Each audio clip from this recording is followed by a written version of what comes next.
बिस्मिल्लाहिर्रहमानिर्रहीम। अस्सलामुअलैकुम। क्या हाल है, कैसे हैं आप लोग। मैं गोश्त के पैकेट बना रही थी तो सोचा आपको भी थोड़ा सा आइडिया देती चलूँ कि किस तरह आप गोश्त के पैकेट बनाया करें और उस तरह फिर बहुत इजीली वो खुल जाते हैं 15-20 मिनट में ही। तकरीबन मुश्किल से 15 मिनट ही लगेंगे उसको खुलने में। तो ये देखिए, इस तरह के पैकेट बनाया करें। मैं आपको एक बना के भी दिखा देती हूँ। इस तरह से आप ऐसे डालेंगे शापर में और फिर उसको फैला दिया करें ऐसे शापर में।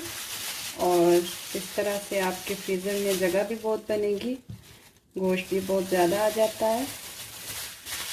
कुछ भी आप रखना चाहें तो इस तरह फिर गोश्त जो है तकरीबन 10-15 मिनट में खुल भी जाता है। पाकिस्तान में हमने जान खाई होती थी कसाई लोगों की, बेचारों की, कि उन्होंने गोश्त में पानी डाल के बेचते हैं।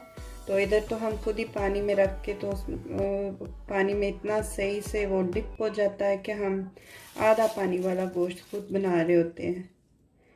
खुदा निगहदार।